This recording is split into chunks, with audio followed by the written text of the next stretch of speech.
అమృతోత్సవ కథా వీధిలో చిట్టా దామోదర శాస్త్రి గారు రచించినటువంటి ఈ కథల సంపుటిలో రెండవ కథ శ్వేతద్వైపాయనుడు. అరే, ద్వైపాయనుడు అనగానే మనకెవరు గుర్తొస్తారు? వ్యాసుడు గుర్తొస్తాడు. వ్యాసుడు కృష్ణద్వైపాయనుడు కదా, ఎందుకంటే గంగా ద్వీపంలో పుట్టాడు, పరాశరులకి సత్యవతికి. అలాగే నల్లగా ఉంటాడు, ద్వీపంలో పుట్టాడు, నల్లగా ఉంటాడు కాబట్టి కృష్ణ అంటే నలుపు కాబట్టి కృష్ణద్వైపాయనుడు అని ఆయనకి పేరు ఉంది. అలాగే పరాశరుడు కుమారుడు కాబట్టి పారాశరుడు అని పారాశరి అని ఉంది. సత్యవతి పుత్రుడు కాబట్టి సత్యవతీయుడు అని ఉంది. అలాగే ద్వీపంలో పుట్టిన నల్లగా ఉన్నాడు అని కృష్ణద్వైపాయనుడు అని విన్నాం. ఇంకొక పేరు కూడా ఆయన బదరికావనంలో ఉంటూ ఆయన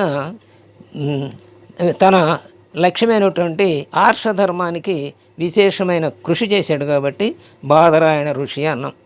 మరి అలాంటి వాడు కృష్ణద్వైపాయనుడు కదా, నల్లగా ఉన్నాడు కదా, ఇక్కడ మరి ఏమిటి తెల్లద్వైపాయనుడు అన్నారు? ఈ విశేషం ఏంటో మనం చూద్దాం. ఇంతకాలం ఆఫ్రికాలో ఎందుకున్నావు డియర్, ఎంత నల్లబడిపోయావో, విస్తుపోయింది భార్య. నిజమే డార్లింగ్, అమెరికా వచ్చేసాగా, ఆఫ్రికాలో ఎండలు జాస్తి, అక్కడ వేడికి నల్లబడి ఉంటా, ఇక్కడ చల్లదనానికి తెల్లబడను అన్నాడు డేవిడ్. సరే, భార్యాభర్తలు అనమాట. ఆయన ఆఫ్రికా వెళ్ళాడు ఏదో పని మీద యాత్రగా, అక్కడ నల్లబడిపోయాడు. తిరిగి వచ్చిన ఆ నల్లబడిన తెల్ల డేవిడ్ని చూసి ఆశ్చర్యపోయిందనమాట భార్య. అది రోజులు గడుస్తున్నాయి.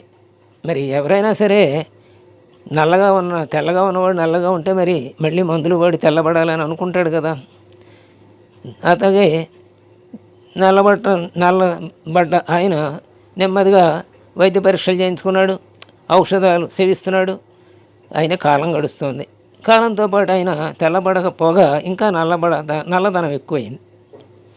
అప్పుడు ఆయనకు అవధాని గారు కనిపించారు. అంటే అమెరికాలోనే ఒక అవధాని గారు ఉన్నారనమాట. అక్కడ ఆయనకు అవధాని గారు కనిపించారు. ఆయన పని ఏమిటంటే వేదాలను కంప్యూటర్లోకి ఎక్కిస్తూ వేదాలలో నిక్షిప్తమైనటువంటి శాస్త్ర రహస్యాలని వెలికి తీస్తూ వెల్లడిస్తున్నారు అందరికీ. అంటే మన వేదాలలో ఉన్నటువంటి విజ్ఞాన గుళికలు అన్నమాట. ఆ విజ్ఞానాన్ని అంతా అందజేస్తున్నారు ఆయన. అది అంటే వేదాల్లో అన్నీ ఉన్నాయని మనం చెప్పుకుంటున్నామే, అది నిజమే, అందులో తప్పేమీ లేదు. అందుకే జర్మనీ వారు దిండిబట్ల విశ్వనాథ శాస్త్రి గారిని అమెరికా నుంచి పశ్చిమ గోదావరి జిల్లా నుంచి తీసుకువెళ్ళి జర్మనీలో హిట్లర్ ఉన్నప్పుడు రెండవ ప్రపంచ యుద్ధ సమయంలో ఆ దిండిబట్ల విశ్వనాథ శాస్త్రి గారి చేత అణువుకు సంబంధించినటువంటి అణు విస్ఫోటనకు సంబంధించినటువంటి శ్లోకాలని తర్జుమా చేయించుకుని అణు బాంబును తయారు చేయడానికి వాళ్ళు ప్రయత్నించారు. దీనిలో వాళ్ళు అసలు ఇక్కడ ఈ అణుబాంబుకు సంబంధించినటువంటి రహస్యాలను ఎవరు చెప్పగలరు భారతదేశంలో అంటే అప్పుడు విశ్వనాథ శాస్త్రి గారి పేరు విన్నారు. ఆయన తీసుకువెళ్ళారనమాట అక్కడ. అందుకనే జర్మనీలో ఇప్పటికి కూడా ఎంఏ కానీ పిహెచ్డి చేసేవాళ్ళు ఎవరైనా సరే సంస్కృతం చదవాలి. ఎందుకంటే సంస్కృతంలోని వేదాల్లో నిక్షిప్తమైనటువంటి విజ్ఞాన శాస్త్రం ఎంతో ఎంతో ఎంతో ఉంది.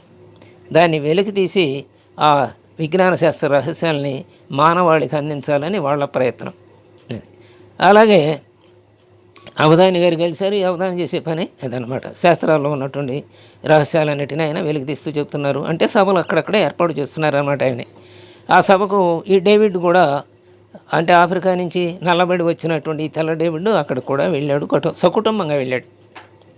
అవధాని గారు అతన్ని పిలిచారు. పిలిచి, అంటే మరి నల్లబడ్డాడు కదా, బహుశా ఈయన గ్రహించుంటారు ఆయన ఆలోచనని. అయితే నీకు ఆయుర్వేదం మీద నమ్మకం ఉందా అని డేవిడ్ని అడిగాడు. వెంటనే మీరు అడ్రస్ ఇవ్వండి అని అడిగాడు. అంటే ఆయుర్వేద వైద్యం పొందటానికి అనమాట. నేను భారతదేశం తప్పక వెళతానండి అన్నాడు డేవిడ్ అవధాని గారితో. డేవిడ్ భారతదేశం బయలుదేరాడు. రాజస్థాన్లోని ఆ ప్రసిద్ధ వైద్యుడిని దర్శించాడు. అంటే అక్కడ రాజస్థాన్లో ఉన్న వైద్యుడి పేరు చెప్పాడు అనమాట. అక్కడ అవధాని గారు, అమెరికాలో ఉన్న అవధాని గారు. అప్పటి వరకు ఆ మహావైద్యుడు ధ్యానంలో ఉండి అప్పుడే కళ్ళు తెరిచాడు. అంటే ఇక్కడ రాజస్థాన్లో ఉన్న ఆయుర్వేద వైద్యుడు ఎలాంటి ఆయన అంటే ఒక మహాయోగి లాంటి వాడు అనమాట. ధ్యానంలో నుంచి అప్పుడే బయటకు వచ్చాడు ఈ డేవిడ్ వచ్చే సమయానికి. ఈ డేవిడ్ని చూసి ఏమన్నాడంటే, ఇంతకు పూర్వం మీరు తెల్లగా ఉండేవారా అన్నాడు యోగి. ఆ వైద్యుడు అలా మాట్లాడేటప్పటికి ఇంకా ఏమన్నాడంటే ఆయన దాంతోపాటుగా, మీరు ఏదో మాంసం అంటే నెమలిదో లేక ముంగిసదో లేక తాబేలుదో తిని ఉంటారు అన్నాడు ఆ యోగి గారు. దుబాసి వివరించగానే తెల్లబోయిన దొరగారికి నోట మాట పెగలేదు. దుబాసి అంటే ఒక భాష తెలిసి మనకు రెండో భాష తెలియనప్పుడు అక్కడికి వెళ్ళినప్పుడు మరి ఆయన రాజస్థానీలో మాట్లాడాడు, సంస్కృతంలో మాట్లాడాడు, మరి ఆయుర్వేద వైద్యుడు మహాయోగి లాంటి వాడు, అది తెలియదు కదా. అందుకని అక్కడ తర్జుమా చేసే ఒక వ్యక్తిని పెట్టుకున్నారు, రెండు భాషలు తెలిసిన వాళ్ళు. అలాంటి వాళ్ళని దుబాసి అంటారు. ఆ దుబాసి వివరించాడు అనమాట ఈ డేవిడ్కి, బాబు మీరు ఏదో నెమలి మాంసం ముగిసి మాంసం తాబేలు మాంసం తిని ఉంటారని యోగి గారు చెబుతున్నారు, ఆయుర్వేద వైద్యులు అని చెప్పి దుబాసి చెప్పాడు. ఇక ఆశ్చర్యపోయాడు డేవిడ్. అంటే గతం శృతిలోకి వెళ్ళింది ఆయన మనసు. జరిగిందంత సినిమా రీలులాగా కళ్ళ ముందు ఆడింది ఆయనకి. ఈ డేవిడ్ ఆఫ్రికా వెళ్ళినప్పుడు అక్కడ అడవుల్లో తిరిగి తిరిగి ఒకసారి అలసిపోయాడు, ఆకలేసింది ఆయనకి. చేతనైతే నన్ను తిను అన్నట్టుగా ఒక నెమలి కనిపించింది ఆయనకి. అతని మనస్సు పెరపెరలాడింది. అంటే డేవిడ్ మనసు పెరపెరలాడింది. డేవిడ్కి అప్పుడు గుర్తొచ్చిందనమాట తను ఆఫ్రికాకి వెళ్ళినప్పుడు జరిగిన సంఘటన. ఈయన ఎప్పుడైతే నెమలి మాంసం తిన్నాడో లేకపోతే ముసలి మాంసం తిన్నాడో ముంగిస తిన్నాడు తాబేలు తిన్నాడు అని అన్నప్పుడు అప్పుడు గుర్తొచ్చింది. మరి ఆఫ్రికాలో ఒక నెమలి కనపడింది, దీన్ని పట్టుకుందాం అనుకున్నాడు. అది చిన్నదే కదా, పిచ్చుకుపోయి బ్రహ్మాస్త్రం ఎందుకని చేతిలో ఉన్న తుపాకీని కింద పెట్టేశాడు డేవిడ్. మరి దాని మీద పట్టుకోవడానికి వెళితే అందులో ఆయన చాలా బిగ్గరగా నవ్వాడు అనమాట. ఇప్పుడు అది ఉరుము అనుకుంది ఆ నెమలి, వెంటనే పింఛం విప్పింది. నెమలి మాంసం తింటే తెలివి పెరుగుతుందని ఎక్కడో చదివాడు ఈ డేవిడ్. దానికి కారణం దాని చురుకుతనమే అని గమనించాడు డేవిడ్. అలసిన కొద్దీ అతని పట్టుదల పెరిగింది. అది అందట్లేదు చేతికి, అలిసిపోయాడు, అయినా ఇంకా పట్టుదల పెరిగింది. దానితో కసి పెరుగుతోంది ఈయనకి. నెమలిని వేటాడి చంపి వండుకు తింటానని ప్రతిజ్ఞ కూడా చేసుకున్నాడు మనసులో. ఏమైనా సరే దీన్ని తినాల్సిందే వాళ్ళు అనుకున్నాడు. అన్నట్లుగానే అతి ప్రయత్నం మీద డేవిడ్ దాన్ని పట్టుకున్నాడు.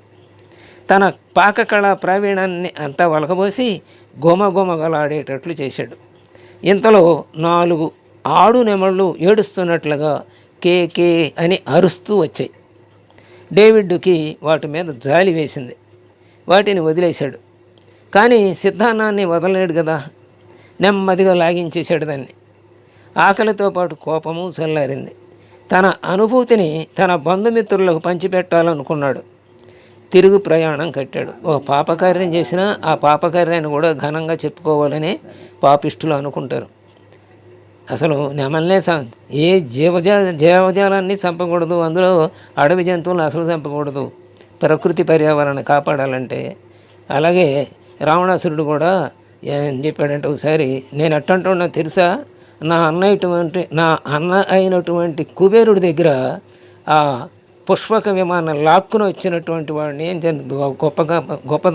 గొప్పగా సైటాడు అనమాట ఒకసారి. అంటే దుర్మార్గుడు చేసే దుర్మార్గ పనిని కూడా గొప్పగానే చెప్పుకుంటాడు.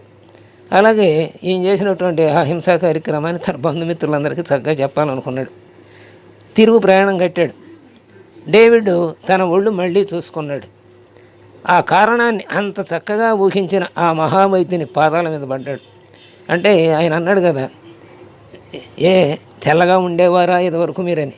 అంటే మరి నిజంగా తెల్లగానే ఉంటారు కదా అమెరికన్స్. వాడు అమెరికానే కదా, తెల్లగానే ఉండేవాడు కదా. ఆఫ్రికా వచ్చి ఈ మాంసం తింటాను వల్ల నల్లబడ్డాడు. ఆయన అనుకుంటున్నాడు ఆఫ్రికా వచ్చాను కాబట్టి ఎండలు ఎక్కువ కాబట్టి నల్లబడ్డాను అనుకున్నాడు. ఈయన చెప్పాడు, ఆశ్చర్యపోయాడు. అరే ఇంతగా ఆయన వైద్యులో నిపుణుడు అని చెప్పి వెంటనే ఆయన పాదాల మీద పడ్డాడు. చక్కగా ఊహించాడే ఈయన కారణం అని. నేను తెల్లగా ఉంటానని ఊహించాడు కదా అని, అంటే వైద్యం చక్కగా చేయగలడు ఈయనని అర్థమైంది. ఆయన కాళ్ళ మీద పడ్డాడు. దుబాసి వెళ్ళిపోయాడు. అంటే తర్జుమా చేసి ఆయన వెళ్ళిపోయాడు, ఇంకా అవసరం లేదు కదా. డేవిడ్ అప్పుడు ఆశ్రమవాసి అయ్యాడు. మరి ఈయన మహాయోగి కదా, ఆయన అందులో ధ్యానం నుంచి లేచాడు కదా. ఈ డేవిడ్ వచ్చేటప్పటికి, నల్లబడ్డ డేవిడ్ వచ్చేటప్పటికి ఇక ఆశ్రమంలో చేరాడు. ఆశ్రమంలో ఎలా ఉందో, ఆశ్రమంలో కార్యక్రమాలు ఎలా జరుగుతాయో ఇప్పుడు విందాం. అతడు అంటే ఆ డేవిడ్ ప్రాతకాలమే లేస్తున్నాడు. గురువుగారితో పాటు గోసేవ చేస్తున్నాడు. గురువుగారు ధ్యానంలో ఉన్నప్పుడు డేవిడ్ గోధ్యానమే, ఎప్పుడు గోపని ఆయనకి. గోమూత్రాన్ని గురువుగారు సురభి జలంగా వర్ణించారు. సురభి అంటే గోవు, గోమూత్రం కాబట్టి సురభి జలం అన్నారు. గోమూత్రం అంటే గవాలను ఎవరికి ఎక్కదు కాబట్టి సురభి జలం అంటే ఎక్కుతుంది కాబట్టి, అందుకనే పేరులో కూడా మహత్యం ఉంటుందంటమే. అలా డేవిడ్ దానిని పట్టి భద్రపరుస్తున్నాడు ఈ మూత్రాన్ని, సురభి జలాన్ని. పేడను కింద పడకుండా పట్టుకుని దూరంగా రాతి మీద ఎండబెడుతున్నాడు. అమ్మగారు అంటే ఆయుర్వేద వైద్యులు మహాధ్యాని యొక్క భార్య గారు, అమ్మగారు అన్నమాట. ఆమె గంజి కాచి గురువుగారు పిండిన పాలను అందులో పోసి తాగమంటోంది. వైద్యులు భాగం అన్నమాట ఇదంతా. గురువుగారు సురభి జలంతో ఔషధులని వండి పెడుతున్నారు, అంటే మంటల్లో కాల్చి రకరకాల మందులు తయారు చేస్తున్నారన్నమాట. ఈ డేవిడ్ దానిని బాగా మర్దించి మాత్రలు చేస్తున్నాడు, రోజు సేవిస్తున్నాడు ఈ మాత్రల్ని. డేవిడ్ తాను అమెరికన్ అన్న మాటే మర్చిపోయాడు. వారాలు గడవగా గడ్డం మేసం పెరిగి తల జడలు కట్టి నల్లటి ఋషిలాగా ఉన్నాడు. ప్రాచీన ఋషి పరంపర తెలిసిన వారికి అతడు కృష్ణద్వైపాయనుడా అనిపిస్తుంది. అంటే మనం ఇందాక చెప్పుకున్నాం కదా మొదట్లోనే కథా ప్రారంభంలో, కృష్ణద్వైపాయనుడు అనే పేరు వ్యాసుడికి ఎందుకు వచ్చిందని. అంటే నల్లగా ఉంటాడు కాబట్టి, దీపంలో గంగా ద్వీపంలో పుట్టాడు కాబట్టి కృష్ణద్వైపాయనుడు అనే పేరు వచ్చింది. కాబట్టి ఇప్పుడు ఈ డేవిడ్ తెల్లగా ఉన్న డేవిడ్ నల్లబడ్డాడు కదా ఆఫ్రికా వెళ్ళి వచ్చిన తర్వాత. ఆఫ్రికా ఈ నల్ల ఆయనకి ఇప్పుడు ఏమైందంటే వారాల పాటు గడ్డం గీసుకోకపోవటం వలన, ఇక్కడ ఈ ఆశ్రమంలో ఉండి గోసేవ చేయటం వలన అతను ఋషిలాగా కనపడుతున్నాడు. ఇప్పుడు ఎలాంటి ఋషిలాగా కనపడుతున్నాడు? ఆ వ్యాసుడిని గుర్తుకు తెస్తున్నాడు అనమాట. ఆ నల్లటి ఋషి అయినటువంటి వ్యాసుడిని గుర్తుకు తెస్తున్నాడు. అందుకనే కృష్ణద్వైపాయనులాగా అనిపిస్తున్నాడు అనమాట. ఇప్పుడు గురువుగారు హోమగుండంలో సమిధలుగా ఔషధుల్ని వేస్తున్నారు. ఔషధులన్నిటినీ ఆయనతో తినిపించట్లేదు, కొన్నిటిని యజ్ఞగుండం హోమంలో వేస్తున్నాడు. ఆవు నేతిని ధారాళంగా హోమాగ్నిలో స్వాహ అంటూ పోస్తున్నారు. డేవిడ్ ఈ ఔషధులన్నిటినీ వాయు రూపంలో గ్రహిస్తున్నాడు. మనం ఇదివరకు ఒకసారి చెప్పుకున్నాం, ఎప్పుడైనా సరే తక్కువగా ఉండి మనకి ఏదైనా వస్తువు అందరికీ అందజేయాలంటే దాని సారాంశాన్ని యజ్ఞంలో దాన్ని వేస్తే అది పొగ రూపంలో అందరికీ అందుతుంది అని. అందుకనే పచ్చిమిరపకాయ ఉందనుకోండి, ఆ పచ్చిమిరపకాయ యొక్క ఘాటుని అందరికీ అందజేయాలంటే ఏం చేయాలి? దాన్ని పొడి చేసి అగ్నిగుండంలో వేసామనుకోండి, ఏమంటే టప్ టప్పలాడుతూ ఆ ఘాటు అందరికీ వస్తుంది. అదే ఒకటే తిన్నాడు అనుకోండి, ఘాటు ఆడొక్కడికే ఉంటుంది. అందుకనే ఇది యజ్ఞాలు అందుకే మన వాళ్ళు చేస్తారు, అందరికీ అందటానికి అన్నమాట. ఊరిలో అందరికీ ఆ గుండం నుంచి వచ్చేటువంటి పొగ ఊరంతా వ్యాపించి ఊరంతా దాని ప్రభావం పడుతుందన్నమాట. ఇలా అందులో ఆవు నెయ్యి ధారాళంగా పోస్తున్నారు. డేవిడ్ వాయు రూపంలో ఔషధాలను సేవిస్తున్నాడు అన్నమాట. హోమగుండ భస్మాన్ని పిడకల భస్మంతో చేర్చి శరీరం అంతా పూసుకుంటున్నాడు. మరి పేడను కూడా కింద పడకుండా జాగ్రత్తగా పట్టుకుని దాన్ని ఎండబెట్టి ఉంచమన్నారు కదా గురువుగారు. అలా అందుకని ఆ భస్మాన్ని తర్వాత హోమగుండ భస్మం రెండు కలిపి శరీరానికి రాసుకుంటున్నాడు. ఇక శాఖపాకాలన్నీ కూడా అక్కడ ఆవు నేతితోనే తయారు చేస్తున్నారు. భోజనంలో ఆవు నెయ్యి ధారాళంగా వడ్డిస్తున్నారు. మంచినీళ్లకు బదులు కవ్వం క్రింద మజ్జిగ త్రాగుతున్నాడు డేవిడ్. ఈ విధంగా ఆవు పాలు, ఆవు పెరుగు, ఆవు నెయ్యి, ఆవు పేడ, సురభి జలం, ఆ 5 పంచగవ్యాలు, వీటికి తోడు ఔషధులను కూడా చేర్చారు కదా యజ్ఞంలో. అన్నింటికి మించి నీ శరీర ఛాయ నీకు వస్తుంది నాయనా అనే అమ్మగారి దీవెన, అంటే ఆయుర్వేద వైద్యుని భార్య గారి దీవెన, ఆయుర్వేద వైద్యుని దీవెన ఆశీస్సు రెండు ఆయనకి అందుతున్నాయి ఆ డేవిడ్కి. ఈలాగున 2 నెలలు గడిచాయి. క్రమంగా కృష్ణద్వైపాయనుడు శ్వేతద్వైపాయనుడు అయిపోతున్నాడు. అప్పుడు డేవిడ్ గురువు గారి ఇంట ఉంటూ సేవ చేస్తూ శేష జీవితం గడుపుతాను అన్నాడు. మరి ఇంత గొప్పగా మారిపోయాడు, మళ్ళీ తన పూర్వస్థితికి వచ్చాడు. అంటే అంత అద్భుతమైన ప్రక్రియ ఈ పంచగవ్య చికిత్సలో ఉందన్నమాట. అందుకని డేవిడ్కి ఇక్కడే ఉండిపోదాం అనుకున్నాడు. అప్పుడు గురువుగారు అంటున్నారు, ఆయుర్వేద వైద్యులు, నాయన నీవిక్కడ ఉంటానంటే అభ్యంతరం చెప్పను. వేలాది సంవత్సరాలుగా ఎంతోమంది ఇక్కడ జాతీయ జీవన స్రవంతిలో కలిసిపోయారు. ఇతర దేశాల నుంచి వచ్చి ఈ దేశాన్ని జయించాలనుకుని ఈ దేశం మీద దాడి చేసిన అనేక జాతులు వచ్చి ఇక్కడ ఈ దేశంలో ఈ జాతులే కలిసిపోయాయి. మనం కూడా అలాగే వాళ్ళని హక్కున చేర్చుకుంది హిందూ సమాజం. ఏదో కారణాన నీలదేహ ఛాయ సంతరించుకున్న నీవు నీ సహజ ఛాయను పొందగలిగావు. దీనిని నీ వాళ్లకు చూపించవద్దా అన్నారు గురువుగారు. డేవిడ్కు అప్పుడు ఇల్లు, ఇల్లాలు, కుటుంబం, బంధుమిత్రులు గుర్తు వచ్చారు. గురువాజ్ఞను పాటించడమే సరైందని భావించాడు. అతనికి ఓ సందేహం వచ్చింది. గురుగారు, నన్ను ఒక సందేహం వేధిస్తోంది. అసలు నాకు ఈ నల్లటి రంగు ఎలాగొచ్చింది, ఎలాగున నిష్క్రమించింది అనిగాడు అమాయకంగా. నాయన, చాలా మంచి ప్రశ్న వేశావు. నీవు వేటాడిన నీలకంఠం అంటే నెమలన్నమాట. అంతకుముందు అది ఒక నల్ల త్రాసును వేటాడింది. నెమలి పేర్లు చాలా చిత్రంగా ఉంటాయి. భుజంగ బుక్ అంటారు దాన్నే, అంటే రకరకాల పేర్లు దానికే ఉన్నాయి. అంటే పాములు తింటుంది కదా, అందుకని భుజంగ బుక్ అనే ఒక పేరు. కేకే అంటూ అరుస్తుంది కాబట్టి కేకే అనేది ఒక పేరు. మేఘనాదాను విని ఉరుములను వింటూనే పురివిప్పి ఆడుతుంది కాబట్టి మేఘనాదానులాపి అని కూడా పేరు ఉంది దానికి. ఇందులో ఉన్న క్రమం చూసారా?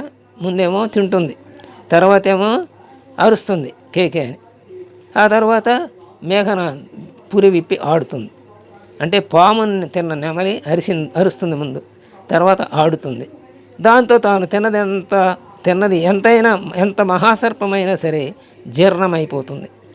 అయితే ఇంతకు నీవు చంపిన నెమలి కడుపులో ఆ పాము పూర్తిగా జీర్ణం కాలేదయ్యా, అందుచేతనే నీకు ఆ నలుపు వచ్చింది. నలుపు వచ్చిన కారణం చెప్పాడు. మరి తెల్లబడ్డాడు కదా, ఎందుకు అది కూడా చెబుతున్నాడు. ఇప్పుడు ఇక నీ రెండో ప్రశ్నకి సమాధానం విను నాయన అంటూ, ఆ నలుపు ఎలాగున తొలగింది చెప్పనా అంటూ, గోవుకు సంబంధించిన 5 ద్రవ్యాలు, పంచగవ్యాలు, విషహరాలు, ఇవి విషాన్ని హరించేస్తాయి. ఈ 5 పదార్థాలు గోవుకు సంబంధించినవి. ఇవి ఆయువును పెంచుతాయి, ఆయుర్వర్ధకాలు, బుద్ధి పోషకాలు, బుద్ధిని కూడా చక్కగా వికసింపజేస్తాయి. సూక్ష్మంగా చెప్పాలంటే నీ పాపమే నల్లగా నిన్ను ఆవరించింది. మరి చంపి తినటం పాపమే కదా, అందుకని నీ పాపమే నిన్ను నల్లగా ఆవరించింది, బాధ పెట్టింది. నీ పుణ్యమే ఆ పీడను తొలగించింది. మరి ఏం చేసిన పుణ్యం ఏంటి?